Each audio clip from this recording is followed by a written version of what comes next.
വാത്സല്യം മാത്രമാണ് ഈ വേദിയിലും സദസ്സിലും നിറഞ്ഞു നിൽക്കുന്നത്. അടുത്ത തലമുറ എങ്ങനെ പോകുന്നു എന്നറിയാൻ നമ്മളൊക്കെ വളരെ സൂക്ഷ്മദർശിനി വെച്ച് തന്നെ നോക്കിക്കൊണ്ടിരിക്കുന്ന കാലഘട്ടമാണിത്. സംഗീത് മോൻസിയുടെ മാത്രമല്ല, ഇവിടെ ഇരിക്കുന്ന എല്ലാവരുടെയും മകനാണ്. അതുകൊണ്ട് തന്നെ സംഗീത് മോൻസി എന്ന കവിയുടെ പുസ്തകം സംബന്ധിച്ച് അതിൻ്റെ ആസ്വാദനം വളരെ ശ്രദ്ധയോടുകൂടി തന്നെ എല്ലാവരും കാണുകയും കേൾക്കുകയും ചെയ്യുന്നത് ഞാൻ കാണുകയായിരുന്നു. രാഷ്ട്രീയ കാര്യങ്ങളൊക്കെയാണ് മാധ്യമങ്ങളിലൂടെ കൈകാര്യം ചെയ്തിട്ടുള്ളതെങ്കിലും ഭാഷാ വിദ്യാർത്ഥി കൂടിയാണ്. കാരണം എന്നെ സംബന്ധിച്ചിടത്തോളം ജേർണലിസത്തിലേക്ക് കടക്കാൻ വേണ്ടിയുള്ള മാർഗം എന്താണ് എന്ന് അന്വേഷിച്ചപ്പോൾ ഏറ്റവും നല്ലത് ഇംഗ്ലീഷ് ലാംഗ്വേജ് ആൻഡ് ലിറ്ററേച്ചർ ബിരുദത്തിനെടുക്കുക എന്നുള്ളതായിരുന്നു. അതിൻ്റെ അടിസ്ഥാനത്തിൽ ഇംഗ്ലീഷ് ലാംഗ്വേജ് ആൻഡ് ലിറ്ററേച്ചർ ബിരുദത്തിന് എടുത്ത ഒരാളാണ് ഞാൻ. അത് കഴിഞ്ഞതിന് ശേഷമാണ് ജേർണലിസം. കവിതകൾ, കഥകൾ ഒന്നും അന്യമല്ല, എങ്കിലും കുറെ കൂടി ജീവിതത്തിൻ്റെ യാഥാർത്ഥ്യമാണ് ജേർണലിസത്തിൻ്റെ കാലഘട്ടത്തിൽ അന്വേഷിച്ച് പോകാൻ ശ്രമിച്ചിട്ടുള്ളത്. ഇപ്പം മക്കളുടെ കാര്യത്തിലാണെങ്കിൽ ഞാൻ ആദ്യം ഒരു മീഡിയ പ്രൊഫഷണൽ എന്നുള്ള നിലയിൽ പുതിയ തലമുറയിൽ പ്രതീക്ഷ അർപ്പിക്കുകയും പുതിയ തലമുറയിലൂടെ കാര്യങ്ങൾ പറയണം എന്നാഗ്രഹിക്കുകയും ചെയ്തിട്ടുള്ള ഒരു ടെലിവിഷൻ ജേർണലിസ്റ്റാണ് ഞാൻ. അഭിമാനത്തോടു കൂടി പറയാൻ സാധിക്കും, പുതിയ തലമുറയ്ക്ക്, പെൺകുട്ടികൾക്ക് ഒക്കെ ജേർണലിസത്തിൽ കൂടുതൽ അവസരങ്ങൾ നൽകുന്നതിലൂടെ മാധ്യമ പ്രവർത്തനത്തിൻ്റെ കെട്ടുപാടുകളിൽ കുറെ കൂടി മാറ്റം വരുത്താൻ കഴിയുമെന്നും പുതിയ തരത്തിലുള്ള ഒരു പരമ്പരാഗത രീതിയിൽ എവിടെയൊക്കെയോ സങ്കീർണതകളുണ്ടെന്ന് തോന്നിയിരുന്നു. അതുകൊണ്ടാണ് പറയുന്നത് പുതിയ തരത്തിലുള്ള മാധ്യമ പ്രവർത്തനം സാധ്യമാകുമെന്നും കരുതിയിരുന്നു. ഒരുപക്ഷെ ഇന്ത്യ വിഷൻ എന്ന് പറയുന്ന ടെലിവിഷൻ ചാനൽ ആ നിലയിൽ തന്നെ ഒരു പുതിയ തലമുറയുടെ മാധ്യമമായിരുന്നു. അങ്ങനെ പുതിയ തലമുറയുടെ ഒരു മാധ്യമമായതുകൊണ്ട് തന്നെ ഇന്നും ഇന്ത്യ വിഷൻ ഒരു മാതൃകയായി തന്നെ അവിടെ നിൽക്കുന്നുമുണ്ട്. അത് പഴയ തലമുറയുടെ ഒരു വലിയ കൂട്ടമായിരുന്നു ചെയ്തിരുന്നെങ്കിൽ ചിലപ്പോൾ അത്രയധികം കാലം ഭേദിക്കാത്ത ഒരു മാതൃകയായി തുടരുമായിരുന്നില്ല എന്ന് തന്നെയാണ് ഞാൻ കരുതുന്നത്. എന്നെ സംബന്ധിച്ചിടത്തോളം പക്ഷേ സമൂഹത്തിൻ്റെ ഒരു വലിയ വിഭാഗം ആളുകൾ എവിടെയൊക്കെയോ കുരുങ്ങിക്കിടക്കുന്നുണ്ട് എന്നുള്ള തോന്നലാണ്. അവിടെയാണ് സംഗീതത്തിൽ അഭിമാനം കൂടുതൽ തോന്നുന്നത്. എനിക്ക് തോന്നുന്നത് സാങ്കേതികത്വത്തിൻ്റെയോ അല്ലെങ്കിൽ ഉദ്യോഗസ്ഥ വൃന്ദത്തിൻ്റെയോ ഒക്കെ കുരുക്കിൽപ്പെട്ടിട്ട് പല കാര്യങ്ങളും നമുക്ക് മനസ്സിലാകാത്തൊരവസ്ഥയുണ്ട്. അതുകൊണ്ടായിരിക്കണം നമ്മൾ ഒരുപക്ഷെ നൂറ്റാണ്ടുകൾക്കപ്പുറത്തുള്ള ജാതീയതയുടെയോ വർഗീയതയുടെയോ ഒക്കെ കാര്യത്തിൽ അല്ലെങ്കിൽ ആ തലത്തിലുള്ള അസ്തിത്വത്തിൽ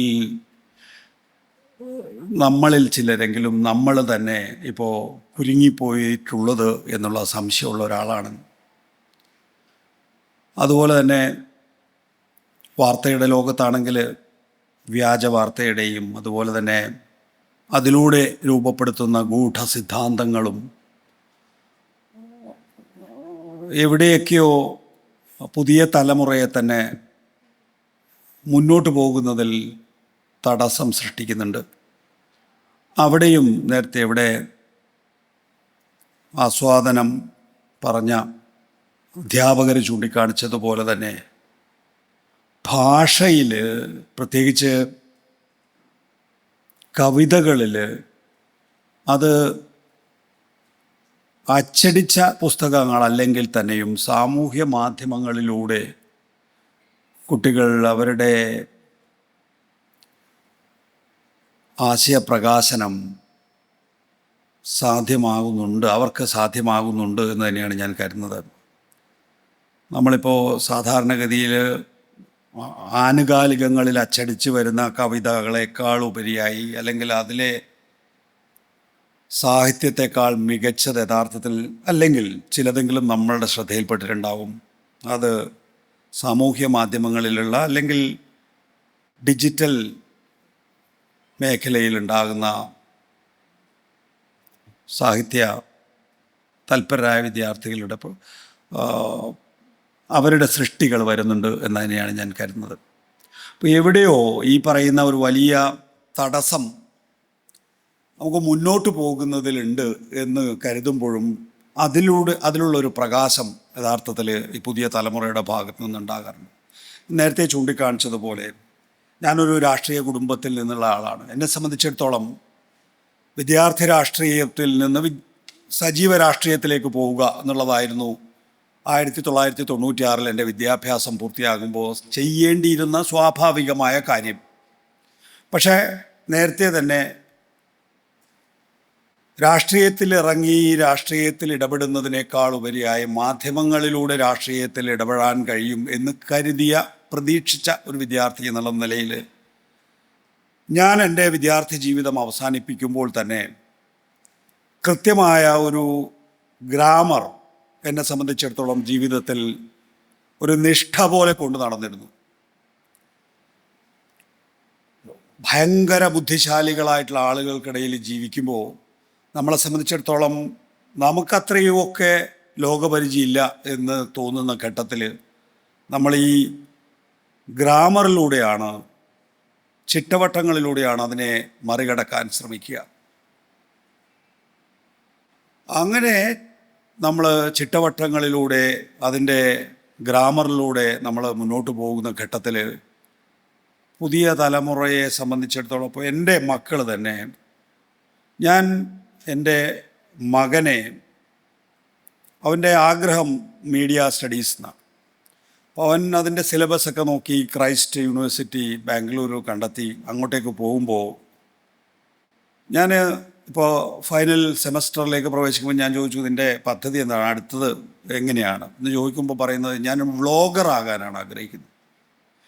എന്നെ സംബന്ധിച്ചിടത്തോളം അതിനൊരു തൊഴിൽ സാധ്യതയില്ല, അല്ലെങ്കിൽ അതിനൊരു നിയതമായ രീതിയിലുള്ള ഒരു ചട്ടക്കൂടിൽ നിൽക്കുന്ന ഒരു യുവത്വമായിരിക്കില്ല അത്. അപ്പോൾ അതിൻ്റെ ഒരു സാധ്യതയെക്കുറിച്ച് ചോദിച്ചപ്പോൾ അച്ഛന് മനസ്സിലാവാത്തതുകൊണ്ടാണ് എന്നുള്ളതാണ്.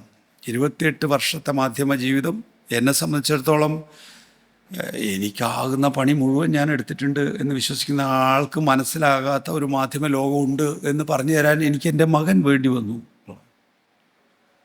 എൻ്റെ രണ്ടാമത്തെ മകളെ സംബന്ധിച്ചിടത്തോളം അവളുടെ 10ാം ക്ലാസ് ഇപ്പോൾ പുരോഗമിക്കുന്ന സമയത്ത് എല്ലാ ദിവസവും സ്കൂളിൽ പോകേണ്ടതില്ല എന്ന് അവൾ എനിക്കിപ്പോൾ പറഞ്ഞു തരികയാണ്. പോകുന്നുമില്ല. അപ്പോൾ അതിലും പഠിക്കണമെങ്കിൽ അവരുടേതായിട്ടുള്ള രീതികളുണ്ട്.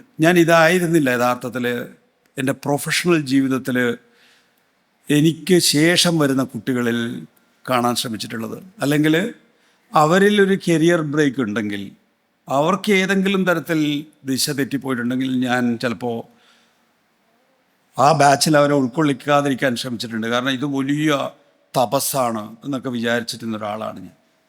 അങ്ങനെയല്ല എന്ന് പറഞ്ഞു തരുന്നത് നമ്മുടെ മക്കൾ തന്നെ ആവുമ്പോൾ, മോൻസിയുടെ മകനെ സംബന്ധിച്ചിടത്തോളവും അങ്ങനെ തന്നെയാണ്.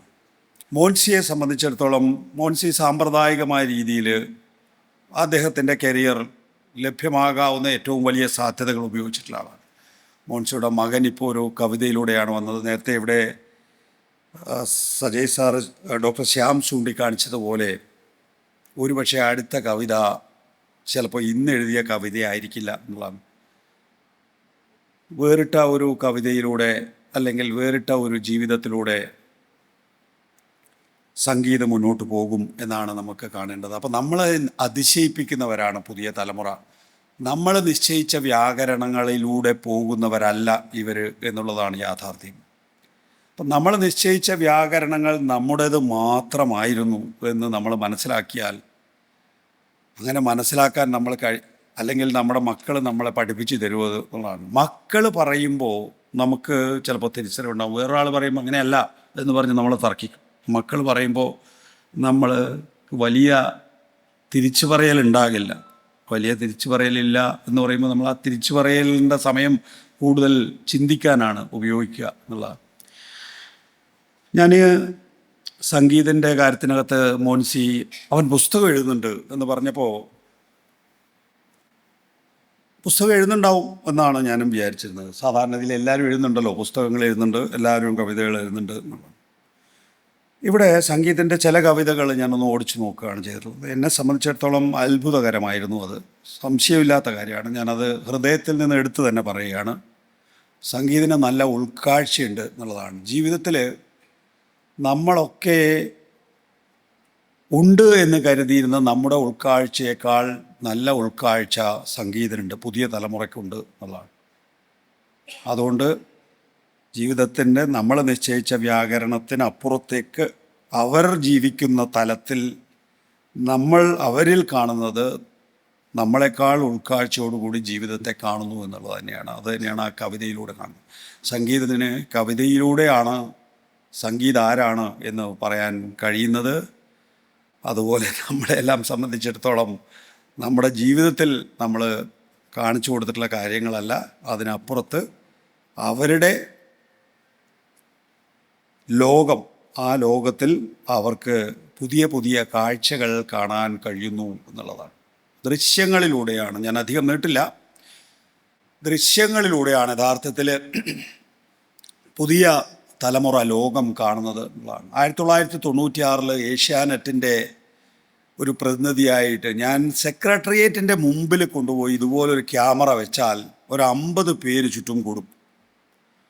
പക്ഷേ ഇന്ന് നമ്മളൊരു 50 ക്യാമറ ഇവിടെ കൊണ്ടുവന്ന് വെച്ചാൽ ഒരാളെ പോലും അത് നോക്കാനോ അതിലെന്താണ് സംഭവിക്കുന്നത് എന്ന് പരിശോധിക്കാനോ ഉണ്ടാവില്ല. ആ നിലയിൽ മാറിയിരിക്കുന്നു. കേരളം അണ്ടർ ക്യാമറ സർവൈലൻസ് ആയിരിക്കുന്നു. പ്രത്യേകിച്ച് നമ്മളുടെയൊക്കെ ഈ ഇൻ്റർനെറ്റിൻ്റെയൊക്കെ സ്വാധീനത്തോടു കൂടി, അതുപോലെ തന്നെ ഈ സ്മാർട്ട് ഫോണിൻ്റെയൊക്കെ സ്വാധീനത്തോടു കൂടി, അതല്ലെങ്കിൽ തന്നെയും പുതിയ പുതിയ ക്യാമറകൾ നമ്മുടെ മുന്നിലേക്ക് വരികയാണ്. അപ്പോൾ സാമൂഹ്യ മാധ്യമങ്ങൾ എന്ന് പറയുന്നത് നമുക്ക് എല്ലാവർക്കും അറിയാം, ദുരുപയോഗിച്ച് ചീത്തയാക്കിയിട്ടുള്ള ഒരു മേഖലയാണെങ്കിൽ തന്നെയും വലിയ സാധ്യതകളുണ്ട്.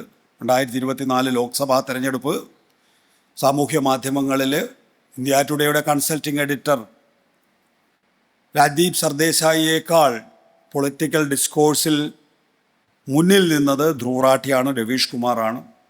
അത് രാഷ്ട്രീയ രംഗത്താണെങ്കിൽ സാമൂഹിക രംഗത്ത്, അല്ലെങ്കിൽ നമ്മളിപ്പോൾ നമ്മുടെ ഏത് വീട്ടിൻ്റെയും മുമ്പിൽ ഒരു കലുങ്കുണ്ടാവും. ആ കലുങ്കിൽ 8 പേരിരിക്കുന്നുണ്ടാവും സ്ഥിരമായി. അവരുടെ വർത്തമാനം യഥാർത്ഥത്തിൽ ആ മേഖലയിലെ സാമൂഹിക കാര്യങ്ങളായിരുന്നുവെങ്കിൽ ഇന്ന് ആ കലുങ്കിന് പകരം അവർക്ക് എത്ര ദൂരവും സഞ്ചരിക്കാനുള്ള വാഹനം അവരുടെ കയ്യിലുണ്ട്. അതിനേക്കാൾ ദൂരത്തിൽ അവർക്ക് സഞ്ചരിക്കാൻ കഴിയുന്ന സാമൂഹ്യ മാധ്യമങ്ങൾ അവരുടെ കയ്യിലുണ്ട്. അതുകൊണ്ട് ചിന്തകൾ എന്ന് പറയുന്നത് നമ്മുടെ തലമുറയുടേതുപോലെ ചെറുതല്ല, അവരുടേത് കുറേ കൂടി വിശാലമാണ്. ആ വിശാലമായ കാഴ്ചപ്പാടിൽ നിന്നുകൊണ്ടാണ് സംഗീതനെ പോലുള്ളവർ ഇപ്പോൾ ലോകത്തെ കാണുന്നത്, വളരെ മനോഹരമായി തന്നെ ലോകത്തെ കാണുന്നത്. അതുകൊണ്ട് വ്യാകരണത്തിലോ അല്ലെങ്കിൽ ചിട്ടവട്ടങ്ങളിലോ നമ്മളെപ്പോലെ പെരുമാറാത്തവർ മോശക്കാരല്ല, അവർ നമ്മളെക്കാൾ മുന്നിലാണ് എന്നുള്ളതാണ് യാഥാർത്ഥ്യം. സംഗീതൻ്റെ കവിതകളിൽ അയാൾ തുറന്നു വച്ചിട്ടുണ്ട് അയാളുടെ ജീവിതം എന്ന് ആദ്യ വായനയിൽ എനിക്ക് മനസ്സിലാവുന്നു. അടുത്ത വായനയിൽ കുറച്ചുകൂടി മനസ്സിലാവുമായിരിക്കും. സംഗീതനെ പോലുള്ള മക്കൾ അഭിമാനമാണ്. നമുക്ക് കുറേ കൂടി നമ്മൾ വളരുക, എന്നിട്ട് അവരെ മനസ്സിലാക്കുക എന്നുള്ളതാണ് മാറ്റർ ഓഫ് ടൈമിൻ്റെ 2 കവിതകൾ വായിച്ചപ്പോൾ തന്നെ എനിക്ക് മനസ്സിലായിട്ടുള്ളത്. സംഗീതനെ വളർത്തിയ മോൻസിക്കും മോൻസിയുടെ കുടുംബത്തിനും ഈ കവിതകൾ എഴുതി പുതിയ ലോകം സൃഷ്ടിക്കാനൊരുങ്ങുന്ന സംഗീതനും ആശംസകൾ നേരുന്നു. നമസ്കാരം.